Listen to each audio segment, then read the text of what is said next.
আসসালামু আলাইকুম। প্রথমে ক্ষমা চেয়ে নিতে দিয়ে আমি হাফ প্যান্ট পরে দিই, কারণ বন্যার্থীদের মাঝখানে ত্রাণ দিতে গেলে পানিতে নামতে হয়, হাফ প্যান্ট না পরলে একটু কষ্ট হয়ে যায়। আর এমনিতে আমার কাছে কোনো জামা কাপড় নেই। তো এই যে আমাদের পিছনে কাদের দেখতেছেন, দাড়িওয়ালা টুপি পরা, যাদেরকে আপনারা এতদিন শিবির, খুনি, হত্যাকারী নানান বিষয়ে আখ্যায়িত করছেন। এমনকি আমি পাঞ্জাবি পরে ছাত্র আন্দোলনে গেছিলাম থেকে আমার এই শিবির হয়েছে। তো এই যে বন্যায় ফেনীতে আসছি বন্যা দিতে, আজকে আমরা 5 দিন, আমরা এই যে এই দুর্দিনে কারা আগে আসলো? আপনাদের সেই শিবির, যাদেরকে সন্ত্রাসী কইতেন বা যাদেরকে এতদিন বাংলাদেশে হত্যাকারী করে মানে জঙ্গিবাদ এগুলাকে আখ্যায়িত করে, তো আজকে তারাই কিন্তু আগে আইছে। হ্যাঁ, এনাদের যারা আছে, আমরা মেলে কন্টেন্ট ক্রিয়েটর বা আপনারা যারা ত্রাণ নিয়ে আসতেছেন, কিন্তু একটা প্রতিষ্ঠানের মালিক বা মনে করেন বড় বড় জায়গার থেকে অনেক টাকা করে কামান, একজন এটা দিতে ওনারা ভাই আপনার কে কি কাজ করেন? আমরা জানি একজনের মসজিদের ইমামের স্যালারি কত হয়। একটা এলাকার মসজিদের ইমামের স্যালারি যদি আমরা 7,000 টাকা দিতে চাই, আমাকে মনে হয় কইলাটা ভাইটা যায়। তো এই স্যালারি নিয়ে তারা ফান্ডিং করে বা নিজেদের কাছ থেকে টাকা দিয়া নিজেদের অর্থায়নে এই যে ত্রাণ দিতে আসছে, এটা কাদের জন্য? শুধুমাত্র মানবতার খাতিরে। আর আরেকটা বিষয় যেটা বলতেই হয়, হ্যাঁ, আপনারা বলতে দেন যে এই দুর্দিনে হুজুররা কই গেল? হুজুরদেরকে আমরা খুঁজে পাইতেছি না ভাই। হুজুররা ট্রাক ভাড়া কইরা 20 জন 25 জন মিলা ওই ক্যামেরা ধরে ভিডিও করতে করতে ব্লগ বানাইতে হয় না। হুজুররা এই দুর্যোগে ব্লগ বানাইতে হয় না। আপনি হুজুর করে দেখবেন কেমনে? বাংলাদেশের কয়টা হুজুরের বড় বড় পেজ আছে, কয়টা হুজুর মিনিটে টিকটকে ভিডিও দেয়?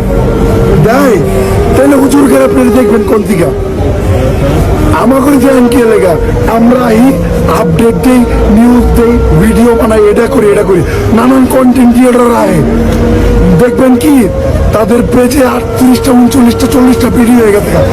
আপনারা ভাবতেছেন তারা আসছে প্রাণ দিতে, তা করে দেখতেছেন মানে কোথায় আছে না, যেটা দেখা যায় সেটাই বিক্রি হয়। হুজুররা যদি আজকে ব্লগ করতো, হুজুররা যদি একটা মিউজিক লাগাইতো ব্যাকগ্রাউন্ডে, হুজুররা যদি এই যে বইয়ে ভিডিও করতে করতে ব্লগ করতে করতে আইতো, হুজুররা যদি একজনের কান দিত, 5 জন ছবি তুলতো, হুজুররা যদি ক্যাপশন লাগতো, তাইলে আজকে আপনারা হুজুররাও মানে ওই যে দেখতে পাইতেন। আপনারা অনেকে কমেন্ট করতেন যে এই দুর্দিনে আপনারা আগায় গেলেন, কই সেই আমাদের হুজুররা যারা ওই আর্টিস্ট করতে গেছিল, যারা ওই যে এই আন্দোলন এটা করতে গেছিল, ওটা করতে গেছিল। আমি এই যে আজকে এই যে শুধু ভিডিওটা করলাম এই কারণে, হুজুরদেরকে আমি দেখাই দিলাম আমাদের বাংলাদেশে মাদ্রাসার স্টুডেন্টরা এমন ভাবে অবহেলিত, এইটা মানা যায় না। আমাদের আন্দোলনে শুধু কি আমরা এই যে সিভিল স্টুডেন্টরা জয়েন করে দিলাম, আমরা কি স্কুলের স্টুডেন্টরা জয়েন করে দিলাম, আমরা কি খালি ভারতীয় স্টুডেন্টরা জয়েন করে দিলাম?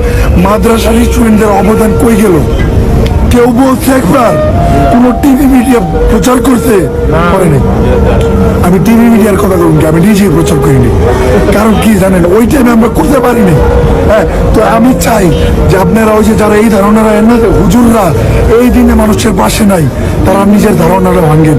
এই ফেনীতে আসেন, নোয়াখালীতে আসেন, লক্ষ্মীপুরে হুজুররা হিন্দু দেখলে আরো বেশি, একজন সনাতনী দেখলে পারলে দান 2 লাখ করে পটলা দিয়ে গেছে। আপনারা হুজুর করে একটু অন্য চয়ে দেন, দেখেন না ভাই, বাংলাদেশের সবচেয়ে সংখ্যালঘু কারা জানেন? মাদ্রাসার স্টুডেন্টরা, হুজুররা, ইমামরা। বাংলাদেশে ওই যে এখন কি নিয়ে আন্দোলনে, আনসার নিয়ে আন্দোলনে, হুজুরকে নিয়ে আন্দোলন হওয়া উচিত। আমি জোর দাবি করুন, আপনারা দয়া করে ওনাদের আলাদা চোখে দেখেন না। মাদ্রাসার স্টুডেন্টরা যা করছে আমাদের এই কোটা আন্দোলনে, এমনও যা করছে আপনি এটা এসে দেন। আমি মনে করি আমি এক জায়গায় ত্রাণ দিতে গেলে 10টা সাধারণ মানুষ দেখলে 4টায় থেকে টুপি পরা, পাঞ্জাবি পরা হুজুর কোনো মাদ্রাসার থেকে আসছে, কোনো ইসলামী সংস্থার থেকে আসে। তো দয়া করে তাদের অন্য চোখে না দেখা তাদের পাশে দাঁড়ান। এইটা সময় স্বাধীন বাংলাদেশে ওনাদের স্বাধীনতাটা দেন। আসসালামু আলাইকুম। আপনারা যদি কিছু খুব বলতে চান বলতে পারেন। আলহামদুলিল্লাহ, আমরা আজকে মসজিদের ইমাম খতিব যারা আছি, আমরা শুধু ঢাকা থেকে বৈষম্যের শিকার। আজকে আমরা হুজুরদেরকে পরিপূর্ণভাবে মূল্যায়ন করা হচ্ছে না। আজকে ওলামায়ে দেওবন্দ সহ আকাবারে দেওবন্দ ওলামায়ে ইকরাম একেবারে স্বাধীনতার পূর্ব লগ্ন থেকে বাংলাদেশ সহ মানব জাতির এই ক্লান্তি লগ্নে যেভাবে সামনে দাঁড়িয়েছে, যে কোনো বিপদে তারা সবার আগে ওলামা ইকরাম সামনের সারিতে অগ্রসর ছিল। আজকে ওলামা ইকরাম মিডিয়াতে তাদের চেহারাগুলা না থাকার কারণে আজকে আমরা বৈষম্যের শিকার। ওলামা ইকরামদেরকে আমরা মনে করি হয়তোবা তারা দাড়ি টুপি থাকলে হয়তোবা জামাত শিবির, হয়তোবা বিভিন্ন ট্যাগ লাগিয়ে আজকে ওলামা ইকরামদেরকে বৈষম্যের শিকার করা হচ্ছে। আজকে এই স্বাধীন বাংলাদেশে জালেমের জুলুম থেকে আমরা যেহেতু মুক্তি হয়েছি, আমাদের কাছে রব্বে কারীমের কাছে লাখো কোটি শুকর এবং সুজুদ যে রব্বে কাবা আমাদেরকে এই জালেমের কবল থেকে মুক্তি করেছে। এখন আজকে আমরা ওলামা ইকরাম আজকে আমরা বিভিন্ন জায়গাতে ত্রাণ বিতরণ করছি। আজকে আমরা ওলামা ইকরাম যে কোনো বিপদের সবার আগে সামনের সারি থেকে ওলামা ইকরাম সহযোগিতা করতেছে।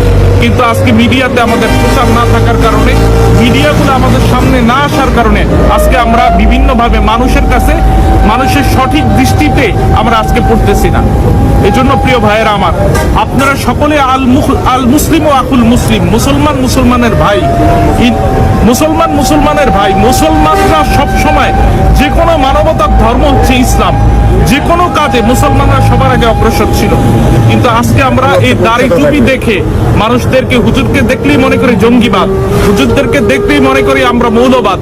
এই বিষয়গুলো থেকে, এই আকীদা থেকে, এই বিশ্বাস থেকে, এই মনোবল থেকে যদি আমরা ফিরে আসতে পারি, আশা করা যায় এই হুজুররা বাংলাদেশের বাহিরের কেউ না, আমরা এদেরকে নিয়েই বাংলাদেশ।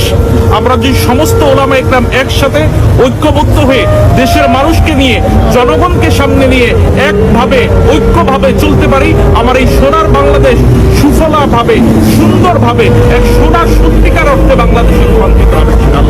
আমার প্রিয় ইউটিউবার ভাইকে আমি ধন্যবাদ জানাই। আজকে আমাদের নূরে মদিনা মানব কল্যাণ সংস্থা সহ আজকে আমি মুন্সিগঞ্জ থেকে এবং ঢাকা থেকে আমাদের মসজিদের ইমাম খতিব যারা আছে, আমরা এখানে আসছি নূরে মদিনা মানব কল্যাণ সংস্থার উদ্যোগে। আজকে আমরা ওলামা ইকরামরা এই দুর্দিনে সবার আগে সামনে ছিলাম, কিন্তু আজকে বিভিন্ন মিডিয়াগুলা আমাদের কাছ থেকে মুখ ফিরিয়ে নিয়েছে। এই বিষয়গুলো যদি আমরা সামনের দিকে অগ্রসর থাকি, তুলে ধরতাম, তাহলে আজকে আমরা হুজুর এই বৈষম্যের শিকার হতাম না।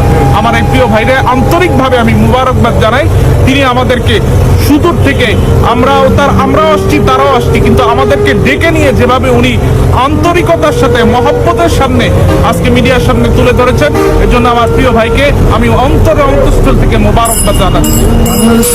বাংলাদেশের প্রত্যেকটা মিডিয়ার কাছে আমি রিকোয়েস্ট করতেছি, আপনারা দয়া করে আমাদের হুজুরদের কাজগুলো দেন, প্রত্যেকটা কাজে ওনাদের পাবেন, অংশগ্রহণ পাবেন। আপনারা দয়া করে ওনাদের একটু হাইলাইট করেন।